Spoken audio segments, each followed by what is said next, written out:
What up, my freaks? RuinusInsight here with part 27 of my Total War Warhammer 3 Yuan Bo Immortal Empires campaign.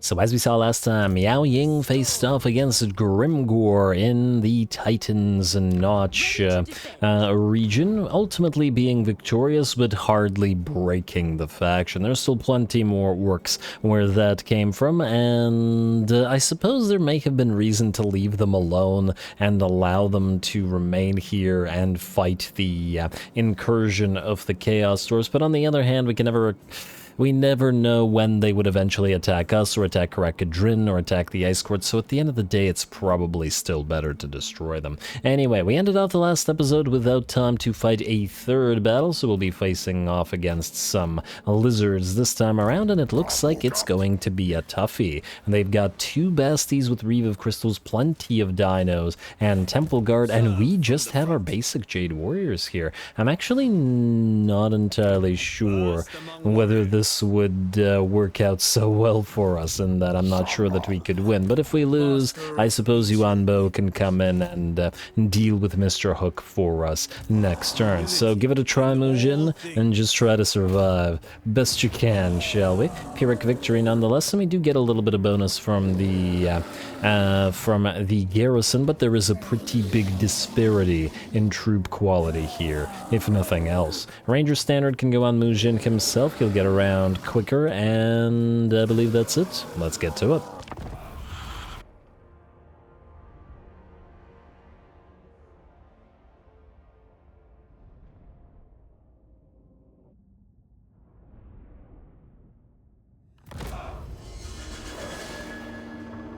Soldiers, do not fear. Our ancestors will see how hard you fight, and their judgment goes far beyond this world. So fight for them, and for Cathay! Alrighty, well, here we go. I am very excited for this battle because I don't know if we can win. It's basically a hyper-elite endgame stack versus a stack that is mostly made up of units that you can get within the first few turns on the campaign map. We got Crowmen, we got Jade Warriors, and Jade Warrior crossbows, some Lions, which are tier 3 admittedly, and then the Fire Rain Rockets, which are only elite units at tier 3, though of course the enemy is made up of much higher tier units. Engine of the Gods counts as tier 5. Pretty interesting stuff. We'll see what we can do. Temple Guard as well will outclass Jade Warriors very heavily, in particular because of the armor piercing that they have. We do have one very important thing going for us, and that is terrain. The enemy will have to approach uphill at least partially here, though they are at least also partially shielded from the onslaught of the Fire Rain Rockets, but at the same time we do just have a very favorable position, and our Fire Rain Rockets can fire down from this hill rather than having us worried about the Jade Warriors there. Now I did notice that we were taking a little bit more damage than I would have liked via the enemy solar engine, so we backed the line of Jade Warriors off a little bit, and we'll continue attack or hitting the enemy Temple Guard as they move in. If the enemy also wants to rush its faster moving dinos at us, I'm perfectly content with allowing them to do so, as the Jade Warrior crossbows can hunt them down while the Jet Lion holds it in place, the Carnosaur specifically. Plus, this is only a feral Carnosaur, so its leadership is fairly low, especially when surrounded and heavily focused like this. Alrighty, and drop into about less than half HP. Man, I always forget how much quicker the battles in vanilla go compared to SFO. Over on this side, we have also caught another feral Carnosaur with Mujin together with the Jade Lion working together on it, but we have also met some Sacred Croxigors, which are going to be quite the issue to deal with after the Carnosaur is gone. The Carnosaur running away will also probably prevent us, or the Sacred Croxes rather, will probably prevent us from chasing off the Carnosaur, though we're going to try try our best to have the crowmen chase it down for us. There they are. Looking around the sky for said crowmen. And let's hope that Mujin and the Jade Lion can hold off the Croxies, though he is starting to take more damage than they are, which is a little bit concerning. In the meantime, speaking of concerning, the enemy massive line of dinos has charged forward to our Jade Warriors. We're going to try to focus them down one by one, and at the same time make the best use we can of the Curse of the Midnight Wind, which does drop the Temple Guards and the dinos all to 0 attack, so they will be doing the minimal amount possible while the spell is up. And this is the time to do damage. And of course we also have the ability from the Lord of Grand Cathay, which is a massive amount of physical resistance and melee defense, so we can alternate.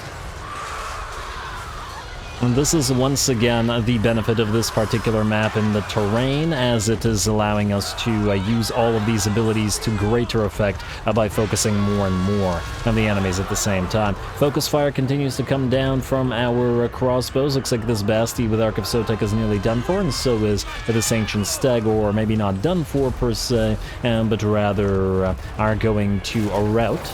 Though they will come back just like this Feral Carnosaur came back. Still, our Lion is managing to hold, and so is our Lion. Alright, Jade Warriors versus Temple Guard and Sacred Croxies. This is just a horrifically bad matchup for us.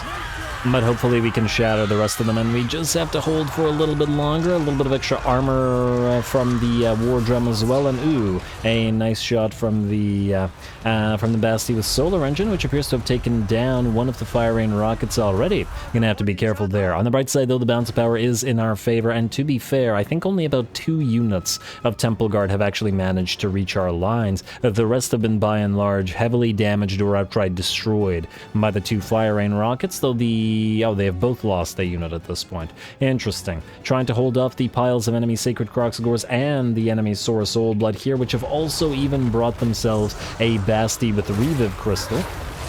Alright, so it's quite dangerous over here, and we're going to leave the Lion and, well, support him with some Jade Warriors rather than having Mujin in the middle of the fray, as he's only down, or he only has about half of his HP remaining.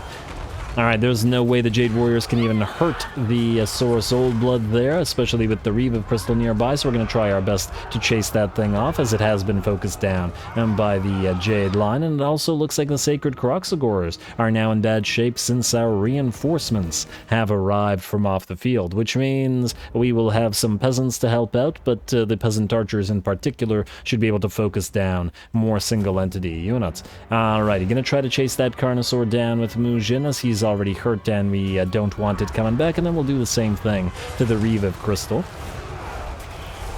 And now it's time to mob the enemy units with peasants and all these extra units from the garrison. And there's that other Reviv Crystal. If I were to fight this particular battle again, I think I would try to focus the second Reviv Crystal down, the one that was in the main line, a little bit earlier, rather than the Carnosaurs and the Stags. I basically picked what looked like it was already taking damage, and then tried to capitalize on that by focusing them down even more, but obviously the Reviv Crystal healing everybody nearby is quite the issue. Gotta bring these things down. Alrighty, well, they're certainly causing havoc in our battle lines, but the peasants have arrived to help. And it looks like they're just not going to make it through. More of the focus fire coming down on that Ark of Sotek, a few more snake expulsions, but it looks like the Ark will fall. There we go, very nice.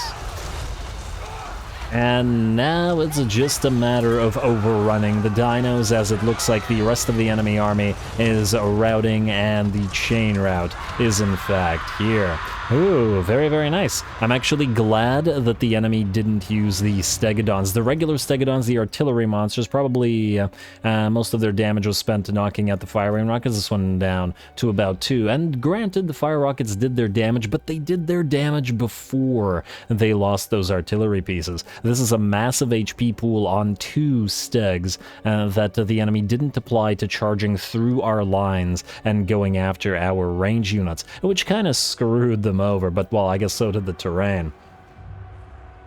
I think if this was just a straight-up open field battle, this would have gone very, very differently. And probably would have been ugly for us, but well, we lucked out in this particular case. You gotta use the terrain to your advantage, after all, and Mr. Mujin certainly did manage to do that. Well done. Anyway, let's chase him down as best we can. And I guess this is once again the problem. I know I mentioned this in a previous episode or two, but yeah, the AI doesn't use these monstrous units, right? It doesn't understand when to use them as an artillery monster and when to charge them into the melee, whether it be the Basties with Solar Engine or the Stegodons, and it sometimes uses the ancient Stegodons in range as well, which is a complete and utter waste. Anyway, a close victory perhaps, but you know what? This one, very well earned. Well done, Mujin.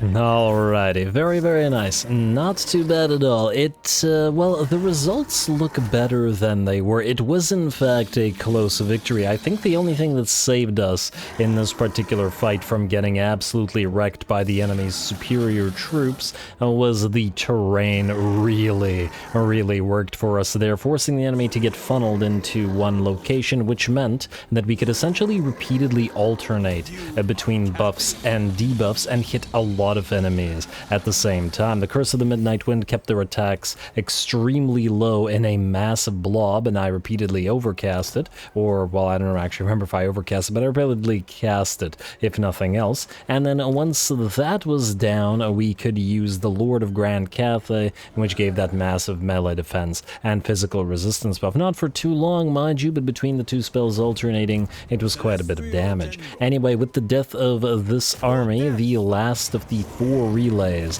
are ours.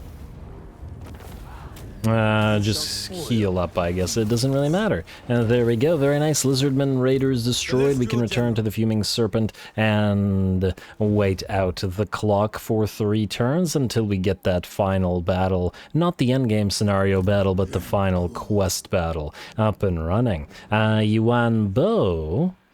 I mean, I assume it's going to be a teleport battle. I have no actual idea how that one works, but I guess we'll find out in a few turns. Should be an interesting time. And now, with the 4 relays, we're basically immune to magic. Spell resistance is up at 70% without auras, and then when you have a jet line, another 20%, meaning that all units that we have in all armies essentially have 90% spell resistance, which means that if we were to fight Tzeentch, we're probably not going to bother, because I want to try to borrow his Mutilix Beasts, Vortex Beast, whatever, Mutilith Vortex Beast, whatever, from him.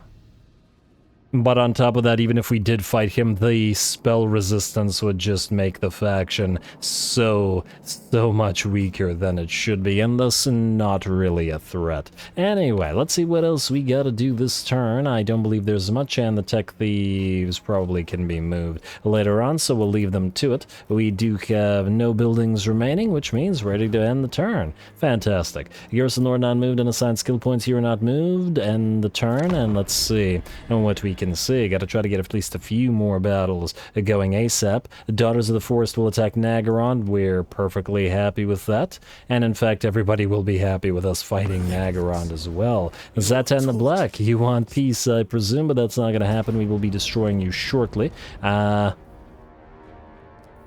Honestly, I'm not sure that this is worth fighting. We've seen, I mean, it's a pile of hobgoblins. This is not worth our time. I know that Gordas was there, but the enemy would have done absolutely nothing. Every single one of those hobgoblins would have gotten engaged by the Jade Lancers, while all the melee troops would have gotten shot up and destroyed by the range units. Meh. Let's venerate. And we're good. And oh, that was the army here. Oh, I'm actually surprised they attacked us. They weren't willing to attack the... Dreadfleet is attacking Illyrian. Oh, that's actually kind of interesting. We're gonna have to send Yuan Bo to destroy the Dreadfleet then, because if they also attack us, and this means they're liable to land somewhere here. Okay, we also then need to get this army back there to potentially defend. Yes, enter war on side of ally, but definitely watch out for Noctilus doing Noctilus things. Alright, well at least that'll leave a nice big battle for Yuan Bo out there, though whether we wait for his souped up army or not remains to be seen. Recruitment cost reduction, Tech Thief is certifiable, corrupted by chaos, I guess he has been here for a while. We gotta make sure that these two aren't here too long. That is certainly a concern. I forget, did we sack Granite Spikes? Wow, the Volary is being rebuilt. That's kind of funny. Ambush foiled, ambusher discovered, that's all fine and not super relevant for us right now. Caravan completed, I guess swell for the tiny amount of money that it gives. You can sack the Volary again, and just to continue annoying these guys. And then you could actually just go past the Granite Spikes. Okay, yeah, this is auto-resolvable. Probably a little bit more damage than I would have liked there, but sack it again. The Hunger. We're just waiting for Jiao Ming to come around. Now, you can't do anything, so you can... this is actually not super corrupted, but it is still Chaos Waste, so that doesn't really help us right now. You go past the Granite Spikes. And then we'll probably capture one of these places. Probably a mountainous area so that we can heal up. I'm almost tempted to actually just capture Granite Spikes and then abandon it later. Maybe we should. You know what? Just capture Granite Spikes and abandon it after. Alright, occupy. This way we can heal here and use it as a staging ground, both to attack these guys and to attack the Volary one more time with Jiao Ming and destroy the faction for good. You are now stuck where you are and your march stance does not help. Oh, I didn't mean to march stance you. I meant to check you, and no. You're good where you are. At least for now. Anyway, Tech Thieves mostly move out here to just keep an eye on the enemy. I want to see what's going on and any big armies that are coming our way, which is liable to happen. You, Tech Thief, go up to the Eagle Ares. There are a lot of orky things going on around here. And we do want to keep an eye on them. Alrighty, now, Miao Ying, you're going to head down to Yeti Peak. We got 2 turns until that compass thing, and we can flip our own compass as well. Occupy the place, please. Though, once again, only temporarily. We can build something, but it doesn't really matter what, and then don't bother collecting the income and just go for whatever edict. We're over 70,000 gold per turn now, so we're looking pretty okay. Black Fang, are you well defended? You're kind of well defended. Might actually be worth a fight. I'm gonna wait on moving Jiao Ming for a little bit. We shall see. Yuan Bo, I guess you're stuck where you are. And Mujin, you know what, Mujin, you're gonna stay here for a while probably and defend this place. Yuan Bo, I guess the question for you is whether you head out to sea and head directly to the Galleon's graveyard from here. I'm a little bit worried that we might have to deal with Torox or Clan Pestilence again, or we could just sit here and ignore them both. Well, either way, you're gonna head out. Hopefully these guys don't decide that they're gonna want to attack us before the defenses are built up here, but we should be reasonably okay. Now, as I said, you are gonna come back around this way. Remnants of Battle we will grab, and then you will move up here in case Noctilus comes a-callin', which he probably will sooner rather than later. Alright, Yishi, you don't need to move, you're just guarding. You know, I'm just gonna name you Guardian Yishi, maybe Sentinel. You know what? I like Sentinel. Sentinel Yishi for this particular campaign.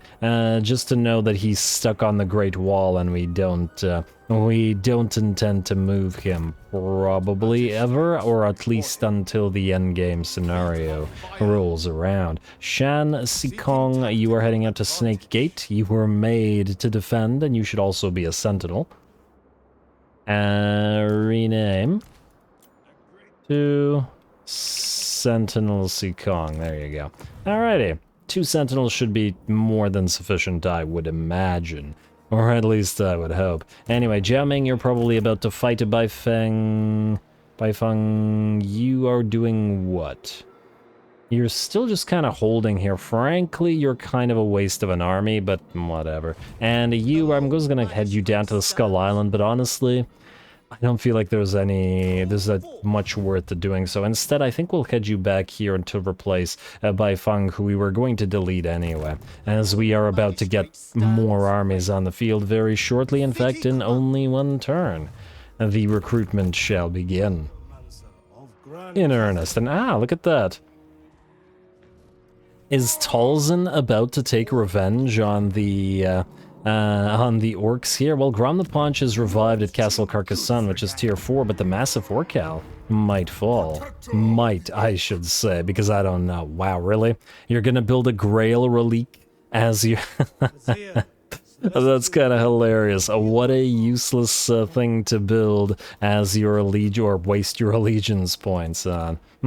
Oh well, let's do some buildings, shall we? And Pahwax has reached tier 5. Swell for Pahwax, you are not in harmony as yet. You need 1 of the yin buildings.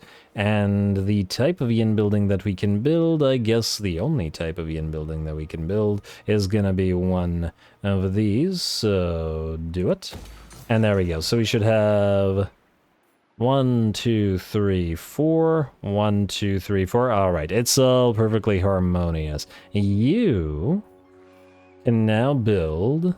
I guess 1 of these alchemist towers for capacity. It's still commercial district, so that won't change. Turtle Isles, you're at tier 4, not 5. You do need growth, so let's get you growing. And you also need... Let's see, market or walls or more research rate. Well, not so much research rate as capacity, but I'm not even sure we need capacity anymore. We will soon be able to tech through everything, and thus we will just be able to delete everything. And by everything, I mean delete the former tech thieves and replace any war compasses with just straight up astromancers anywhere and everywhere we want. Anyway, more growth and more money at the Dragon Isles. Fuheng, you are ready to build the Phoenix Temple. Doesn't really give us anything, but I'm gonna build it because it's gonna bother me not to have it. Game. Unbelievable. And you need the growth here as well. You are not a commercial district, but nonetheless, I'm going to go for the Labor Conscription Bureau. And Noblar Country. Cannon emplacements, get your defenses up and running in case somebody comes across from that way, and then you can get the Yang Sanctuary. Good. Warpstone Desert, we have you. More growth. Yeah, I should have built that growth earlier instead of waiting until it was at tier 4. My bad, my bad. But what are you gonna do? Bamboo Crossing, you have 2 settlements, meaning you should be a military location, which means some of these things will probably be deleted. It also means we'll build a Celestial Tower and a Alchemist Tower to start off. Western Great Bastion is good. Stone Sky Foothills will be deleted shortly, but for now I guess we'll build the growth buildings there, and that I believe is it. And did I... one more turn for various things. Now, the compass. What do we do with the compass? I mean, for now... I was originally going to set it to Broken Lands. Maybe we should still do it. Now, we do lose growth, and the problem is if we lose the active non-Chang Basin, we lose the construction time -1 for all buildings, which is good for prep. You know what, maybe we leave it there for a little bit. I assume we don't necessarily have to direct it and it stays active. Like, this is active right now, right? Can we see this up here? Where is it? Yeah, non-Chang Basin growth plus 30. It does appear... No, wait, that's the one direction is set. I'm not actually sure whether this remains active if we don't set the compass direction, but I would like to know. Do we do 10 more turns of this? No, you know what, I think we're still switching. We don't actually need the recruit rank, funnily enough. It's the character experience gain, I think, that's more valuable at this point. Nah, alright, let's do that. Character experience gain. Alright, a loss of growth, a loss of... well, we don't care about the...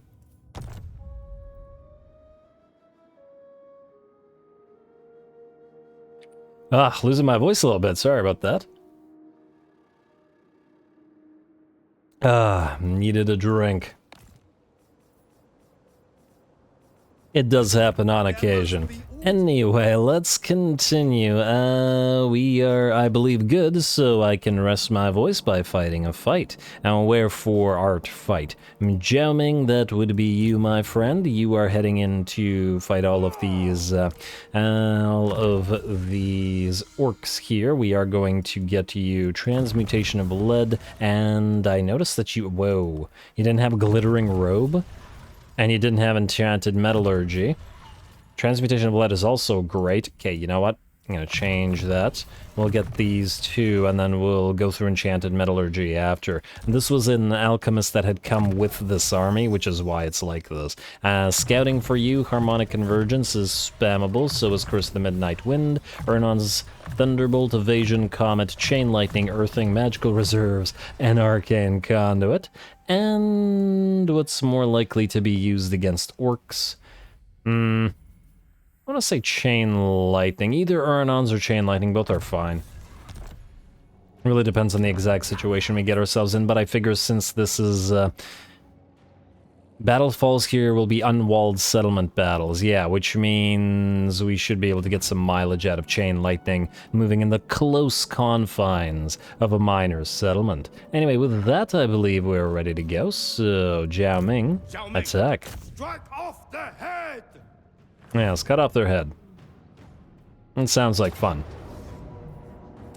And then, I don't know, drink some sort of warpstone dust elixir out of said head. Anyway, lots of orcs in here. I don't actually imagine this would be too problematic, but the game does say Pyrrhic Victory, so let's see what it actually ends up as.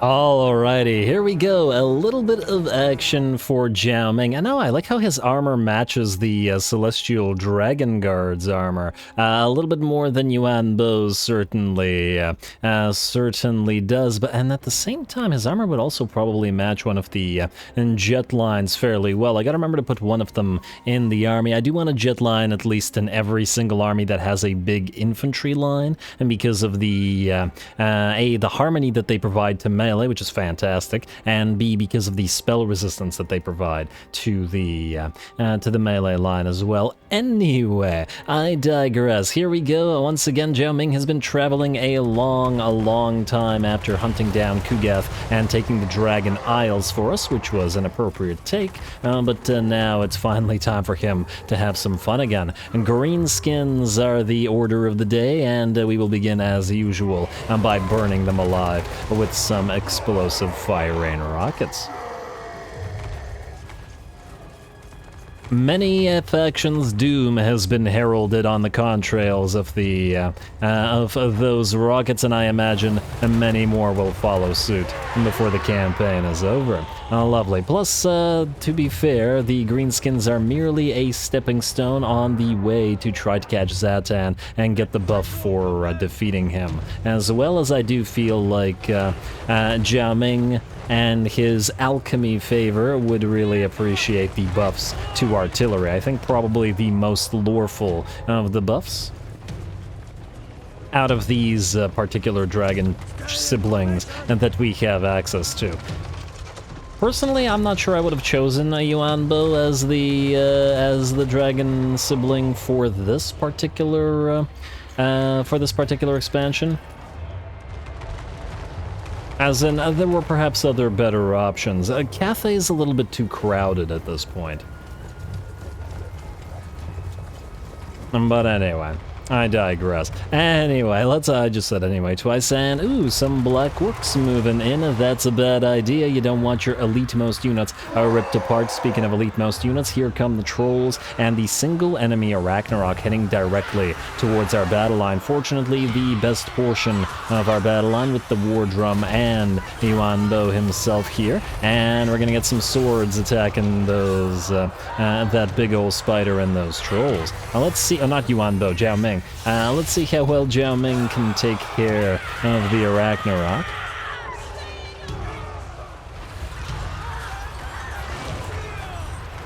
I feel like maybe they should move Zhao Ming's starting position out of Cathay altogether and put him on the other side of the Mountains of Morn. Granted, the Darklands are also starting to get fairly full, but, well, I don't know where else you'd put him. And at least that way he'd still have his relationship with the ogres, but at the same time could be hunting well, no, but I guess he's in the Warpstone Desert, which also does make sense. I was about to say he could be hunting Skaven. Well, either way. It looks like the Ragnarok is in pretty darn bad shape and is trying to book it on out of there, taking shots from our Grand Cannon, as well as Zhao Ming attacking it in dragon form, and it looks like it'll be done for in a couple more blows. He can chase it down. Looks like the trolls failed to make their way through the line, and our single unit of Jade Warriors with halberds was instrumental in holding them back, but unfortunately the Black Orcs have moved close enough to actually start fighting. Obviously, with the massive armor piercing they have on those big old two-handed great axes, and the Jade Warriors at the very least will probably be no match for them, especially with even more armor-piercing splash damage support from the enemy trolls. And that said, we do still have our war drum here, as well as Zhao Ming in the center of the enemy formation. He may not have the power of Jade Zoomies, but he does have the sword spam, so it's still pretty decent. Alrighty, I do very much enjoy watching the Dragon Siblings animations and them all do their thing as they fight over and yet in the battle line. It's quite alright. Anyway, looks like we managed to chase off most of the enemy units that had charged our front line over here, and we have taken a nice little position up here as well. Probably, or might have been a waste to actually send this second war drum up here, rather than providing additional support with another ability down over where Zhao Ming is, but oh well. On the bright side, this will hopefully allow our Fire Rain rocket to move on up and then fire down on the enemy as they as well, just fire down on the enemy from up on that elevated position. I see some Snotling pump wagons moving around. I'm going to try to knock those out with our Grand Cannons if we can, while the Fire Rain rockets obviously go for the enemy archers and other troops in the background. Luckily, Snotling pump wagons are very, very cheap troops and have poor leadership. And after a few shots from the Grand Cannons, and ooh, gotta be careful with hitting our own units with that, but yeah, they will fail to do too much damage to our halberd-wielding and Jade Warriors. And we'll book it on out of there. Fantastic. We continue to make our way through it. We see some, I think these are regular river trolls. I was thinking those were the swamp things. Regiment of Renown, but no, they're just the regular one. Was it because I constantly see the Swamp Thing's Regiment of Renown in enemy armies? It's kind of weird. The AI doesn't seem to build river trolls very often. So you seem to encounter, at least in my experience, you seem to encounter the Swamp Things more than you do the regular version of the unit, which feels a little bit odd. Anyway, over in the background we have our Longma Riders harassing the enemy units, specifically the Error Boys, as well as knocking down towers on their way. We are also starting to move in our own cavalry as the Jade Lancers come in to support. Granted, the Jade Lancers will eventually be out of this army and replaced by more Longma Riders, especially because Zhao Ming can buff them, but for now they are a nice placeholder. And I do want a little bit more action for the Longma Riders, especially because the riders very much color scheme match the Celestial Dragon Guard. I also gotta remember to actually build a balanced army at some point for one of our lords. You know, an army that has both Celestial Dragon Guard and crossbows and Longma Riders. Because Miao Ying's is basically all range, and Jiao Ming's is basically all melee. We need a proper harmony army. There's at least a few more army types that I want to try before the campaign is over, so we still got to get to building. Anyway, we've taken that elevated position with our fire rain rocket, though it is starting to run out of ammunition. It's gotten plenty of kills under its belt. We've also taken this bridge here with our units and kind of daring the enemy to cross it. Funnily enough, if we had a few ranged units, like a few Celestial Dragon crossbows, we could have actually fired down on the enemy there, or maybe even some crane gunners, though I'm not 100% sure whether they can fire over the side of a bridge like this. As in whether this would consider to be blocking them. But I guess we'll maybe at some point find out. Possibly. Anyway, getting some more units into position. Our Jade Lancers as the enemy builds up a massive pile of units. And we're going to charge them directly with the Jade Lancers. Right to the front, while the Longma Riders will hit them in the back. There we go. Gotta work together after all. Now that's what I call harmonious. Man, you gotta love the models of the great Longma Riders. And they're so colorful, I love them. Not all drab and boring.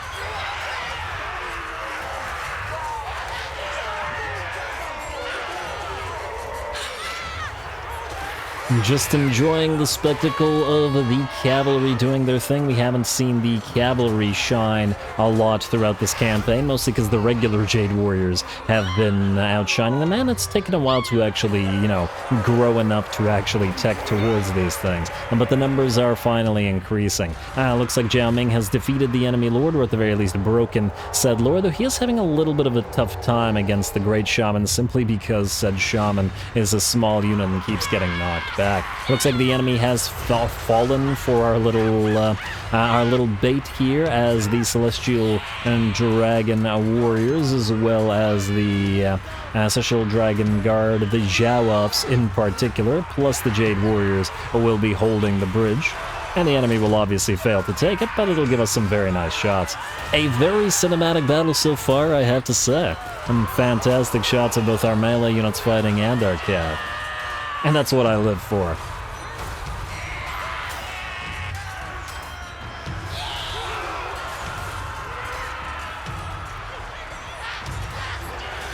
Oh, nice bonk from the trolls there, and once again, I am absolutely in love with the drums. I love them so much.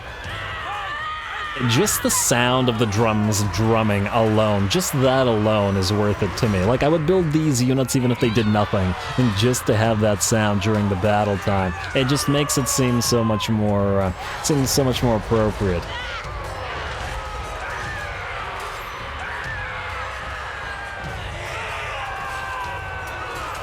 What a glorious spectacle, and there we go, a glorious spectacle that unfortunately for us has to come to an end, as the enemy will finally shatter. Over here we were just chasing down the rest of the enemy units with our cav, minus the Longma Riders, one of which who destroyed the tower that was providing support for the enemy here, while they were trying to, in vain, make their way up to this crossing/bridge, and then the other Longma Riders took care of the single unit of artillery that the enemy had, a Goblin Rocklobber, which I think the enemy got 0 mileage out of for the entire battle. Well, that part I obviously missed, but I think it was worth it to see the enemy fail to make it up to the bridge.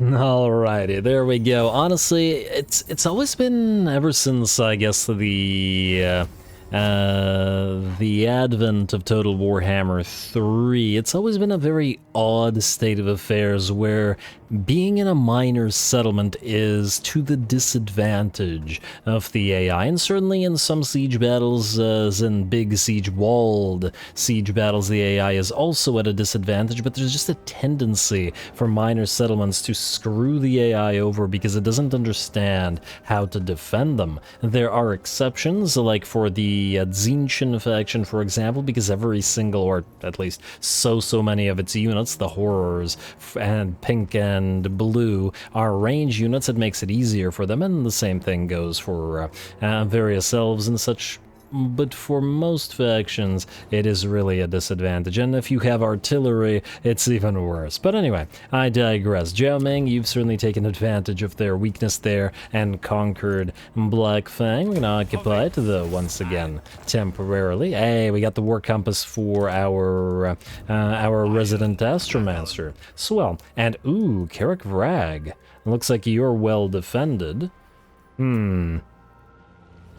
I hope that a stack goes there, as in that it's not just that, but that may be worth fighting if we can't find another better battle, so we'll have to keep an eye on that. T-Parlor, just temporarily, though we will be trading all of this. In fact, I'll probably start on that real soon. Either way, I do believe we're ready to end the turn now, as nobody else needs to move. Recruiter Teng is nearly ready, 1 turn to go, and we need 5 battles won until we can get that faction-wide buff. Damn, I wanted to see what it was this episode. Alright, well, I guess we'll have to wait until the next episode then.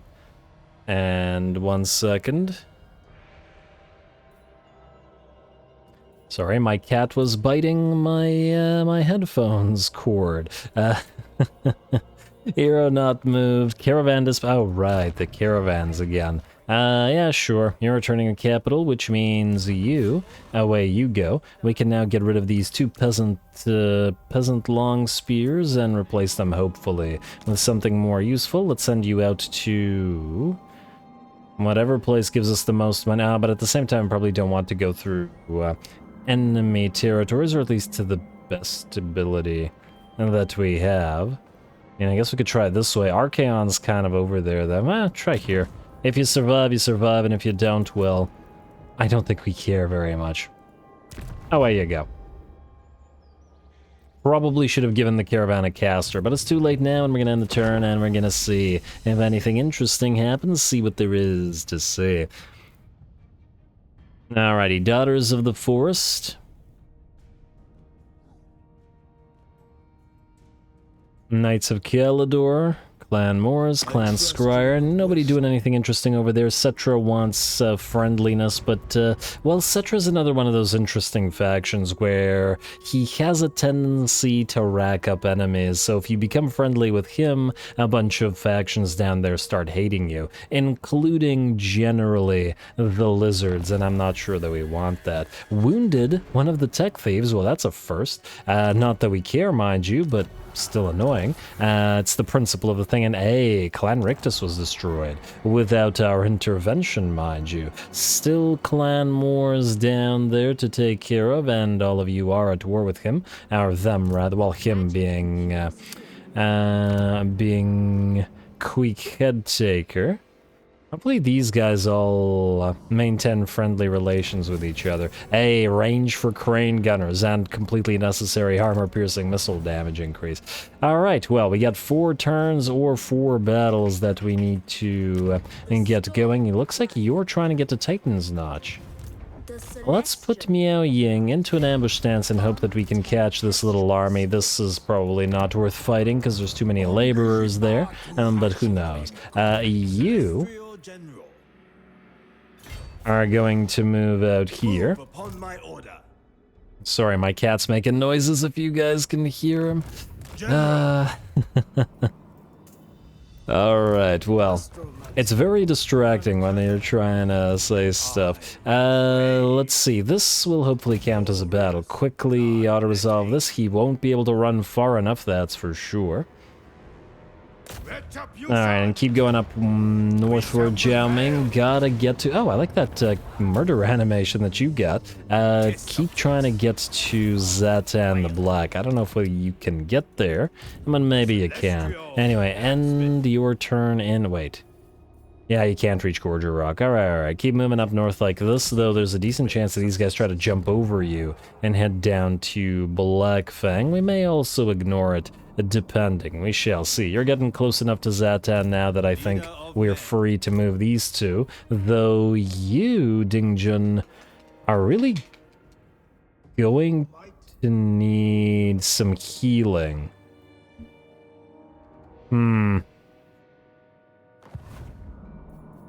Okay, well, yeah, it doesn't look like we're going to get the, now 3 battles that we need to get this episode, unfortunately, so I think this is then where I'm going to call it. We're gonna have to figure out what the 4 and 4 are going to give us next episode, so that'll be the goal, and aha, I knew it. Well, looks like Monument to the Moon is unfortunately gonna fall because we don't have anybody close enough to defend it. It was a very sudden attack from Mr. Noctilus, of course, so we'll have to retake that. Unfortunate to have to rebuild something like this, but oh well, what can you do? Anyway, stay tuned for more Yuan Bo, and in one turn, perhaps next episode, we'll have the final War Compass battle. I just want to double check here. Or regular compass battle, just the Wuxing compass battle. Only then can you defend the Wuxing compass from the final incursion. Well, let's hope for that final incursion next time around, and whatever else we can do, as well as heading towards that endgame scenario. Stay tuned for more. Don't forget to leave a like and comment. I'm extremely distracted. All glory to the algorithm. Why are you making noise? And thanks for watching.